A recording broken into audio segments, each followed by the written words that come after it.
दिल से नमस्कार दोस्तों, मित्रों, भाइयों और बहनों जो 10वीं क्लास पास कर चुके हैं। ये वीडियो उन लोगों के लिए है, यानी कि वेलकम टू क्लास 11th और स्टैंडर्ड 11th। बहुत महीनों के बाद, यानी कि 2-3 महीना तो कम से कम आराम करने के बाद ही आए होंगे।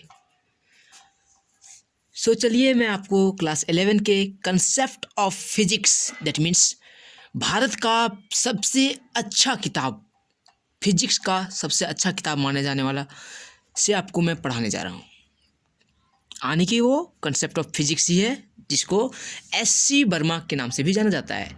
एस.सी. वर्मा सर ने ये बुक को बनाई हुई है और उसके यानी कि उनके मित्रों के सहयोगों से बनी हुई है।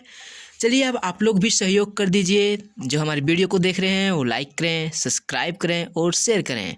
तहे दिल से हम उनको स्वागत भी करता हूँ और अगली क्लास आने के लिए भी निमंत्रित करता हूँ। कंसेप्ट ऑफ फिजिक्स का वॉल्यूम 1 पढ़ेंगे हम लोग। पहले क्या पढ़ेंगे? वॉल्यूम 1, वो भी चैप्टर 22 से पढ़ना स्टार्ट करेंगे। कैसे हम लोग कंसेप्ट ऑफ 1 वॉल्यूम से यानी कि एस.सी. वर्मा पढ़ेंगे। मैं N.K. Verma, Neeraj Kumar Verma. Introduction to physics, मैं बात करूंगा इंट्रोडक्शन टू फिजिक्स का। तो व्हाट इज फिजिक्स, पहले बात करेंगे what is physics. The nature around us is colourful and diverse. हमारे आसपास में जो नेचर है वो बहुत रंगीन दुनिया है। हम लोग जो हम लोग देखते हैं वो सादा सादा दिखाई देता है क्या? ऐसा बिल्कुल नहीं है दोस्तों। हम रंगीन देखते हैं। जैसे मैं एक बात करूँ पेड़ पौधों की तो हरे भरे दिख रहे हैं, ग्राउंड की बात करूँ तो वो भी हरे भरे दिख रहे हैं। अगर फ्लावर के बगिया में जाओगे तो उसमें भी रंग बिरंगे फूल दिखेंगे। यानी कि विभिन्नताओं से भरा हुआ हमारा world, nature. It contains phenomena of large varieties. ये लार्ज वेराइटीज को करते हैं। The winds and scents of water, the planet and the rainbow, heating of the object on rubbing, the function of a human body, the energy coming from the sun and the nucleus.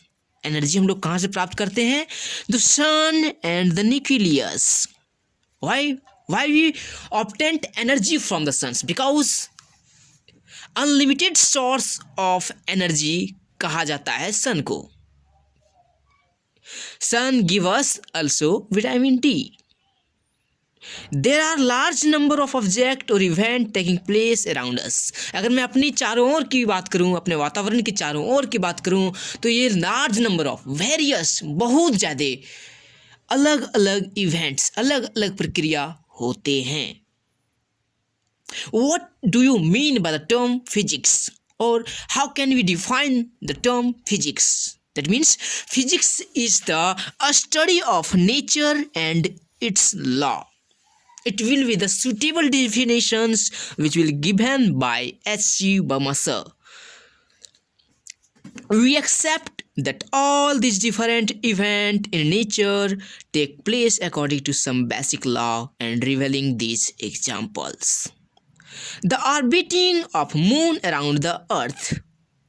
जैसे मैं बात करता हूँ कि according to the some basic law of revealing this law of nature from the observed event in physics. हम लोग law की बात की है तो law of nature from observe the event in physics कैसे? For example, the orbiting of the moon around the earth. अगर मैं बात करूं अर्थ की और मून की, तो क्या अर्थ ऑर्बिट कर रहा होता है या फिर मून? जैसे मान लेता हूं ये मून है, ये अर्थ है, ये एक्सिस कस है, तो अर्थ मून के चारों ओर घूमता है या फिर मून अर्थ के चारों ओर घूमता है? तो मून अर्थ के चारों ओर घूमता है क्योंकि मून उसका सैटेलाइट है, नेचुरल सैटेलाइट है। Falling of an apple from tree. अब एप्पल है तो पौधा से ही गिरेगा, पेड़ से ही गिरेगा। यानी कि न्यूटन्स के बारे में बता रहा है, न्यूटन्स लॉज के बारे में बताएगा ये। तो ये क्या सिद्ध कर रहा है कि नेचर और उसके नियम, इट्स लॉ, इसके लॉ जैसे मैं बात करूं Newton law of gravitation, Newton's law of gravitation and Newton's law of motions, दोनों ही बहुत अच्छे चैप्टर हैं, बहुत सारे प्रश्न पूछे जाते हैं इनसे। किससे? न्यूटन्स लॉ ऑफ ग्रेविटेशन से, न्यूटन्स लॉ ऑफ मोशन से। तो बच्चों आप क्या बताएंगे कि न्यूटन्स लॉ ऑफ मोशंस कितने प्रकार के होते हैं? आपने इसको पिछले क्लास या फिर 10th के या फिर lower than the 10th standard में पढ़ चुके होंगे एक बार अवश्य ही। नहीं तो कोई बात नहीं, अगले चैप्टर में जब आएगा तो मैं अच्छे से बताऊंगा। मैं पर ये कभी नहीं बोलूँगा कि मेरा वो वीडियो बना हुआ है उसमें देख लीजिए। चलिए, physics is concerned with the basic rules which are applicable to all domains of life. Understanding of physics therefore lead to application in the many fields including bio and medical science। हम लोगों को अगर आप NEET की क्षेत्रों में यानी कि मेडिकल की क्षेत्रों में जाना चाहते हैं तो क्यों? मेडिकल के क्षेत्रों में तो लोग सिंपल सा टर्म में समझते हैं कि हम लोग को बायो पढ़ना चाहिए, लेकिन क्यों फिजिक्स क्यों उसमें कंपलसरी हो जाता है? क्योंकि physics led us to application in many fields including bio and medical science. और बायो और मेडिकल साइंस में जैसे अगर मैं बात करूं कि एक जो फिजिक्स नहीं पढ़ा हुआ है वो विद्यार्थी अगर मेडिकल साइंस में पहुंच जाती है तो क्या होगा? मैनी इक्विपमेंट्स होते हैं, मशीन्स होते हैं, वो क्या होते हैं? मशीन्स। तो ये किस में पढ़ोगे? बायोलॉजी में तो नहीं पढ़ोगे। तो इसके लिए फिजिक्स अध्ययन करना होगा, उसको कैसे हैंडल करना है, उसको कैसे चलाना है। The great physicist Dr. R.P. Feynman has given a wonderful description of what is understanding the nature। उसने बहुत अच्छी से एक नेचर को परिभाषित किया है, डिस्क्राइब किया है। क्या? सपोज वो मानने कह रहा है कि we don't know the rules of chess. मैं मानने के कहता हूँ, ऐसे इसमें भी बहुत, इस कक्षा में भी बहुत ऐसे विद्यार्थी होंगे जिसको चेस यानी कि शतरंज के बारे में ना पता हो, but are allowed to watch the move of the player. लेकिन अगर कोई खेल रहा है तो वो भी देख अवश्य सकता है, इसमें तो कोई पाबंदी नहीं है। If we watch the game for a long time, मैं बात कर रहा हूँ कि अगर मैं लंबे समय तक किसी को खेलते हुए, या अगर वह चेस हो या फिर कोई अदर गेम हो, लंबे समय तक ऑब्जर्व करेगा, देखेगा। ऑब्जर्व मीन्स उसको देखेगा, कीन ऑब्जर्वेशन यानी कि अच्छी तरह से ध्यानपूर्वक देखेगा, तो we may make out some of the rules. जैसे कोई विद्यार्थी शतरंज या फिर चेस खेलने नहीं जानता है, कभी नहीं देखा है, वो पहली बार किसी को खेलते हुए देख रहा है, तो वो भी 1 घंटा 1.5 घंटा के बाद कुछ रूल्स बताने लगेंगे। कैसे? जैसे वो बोलेगा कि घोड़ा सीधा चल रहा था हमेशा, तो ये एक रूल है ना चेस का। सॉरी, घोड़ा नहीं, हाथी चलता है सीधा और घोड़ा अढ़ाई चलता है। तो ये सब सारे नियम थोड़े बहुत उसको भी लर्न हो जाएंगे कि ये कैसे चलता है, क्यों चलता है, यानी कि अगर ये चल रहा है तो कितना बजे चलेगा, किधर चलेगा। तो इतना कोई व्यक्ति जो ऑब्जर्व कर रहा है वो भी बता सकता है। तो उसी प्रकार से हम नेचर्स को स्टडी करते हैं, और वही डॉक्टर R.P. फेनमैन ने कहता है we make out some rules. इसकी मदद से with the knowledge of these rules we may try to understand why a player played a particular move। क्यों एक प्लेयर्स यानी कि खिलाड़ी पर्टिकुलर्स मूव करते हैं। However, this may have a very difficult task even if we know all the rules of the chess। It is not so simple to understand all the complication of a game।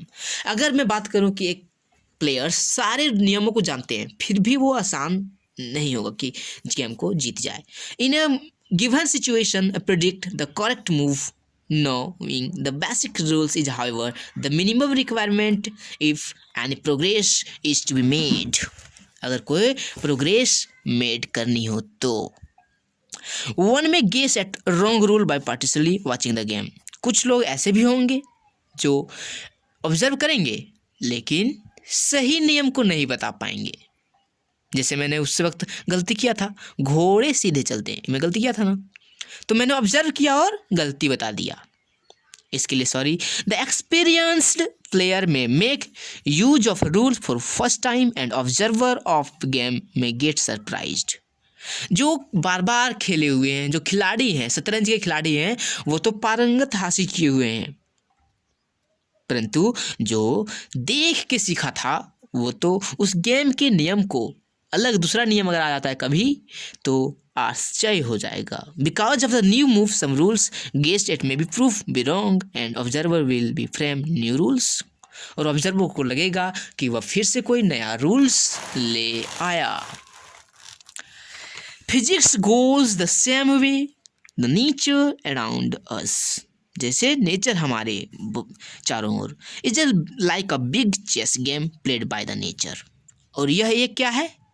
बड़ा chess का game जो played by nature, nature खेलता है। The events we are allowed to watch the events of nature and guess at basic rules according to which the event take place. मैं ये chapter से ये बताने की कोशिश कर रहा हूँ कि साइंटिस्ट लोग, इन्वेंटर्स लोग, डिस्कवर्स लोग, डिस्कवरी पीपल्स कैसे लॉज को बनाते हैं, कैसे रूल्स को निकालते हैं।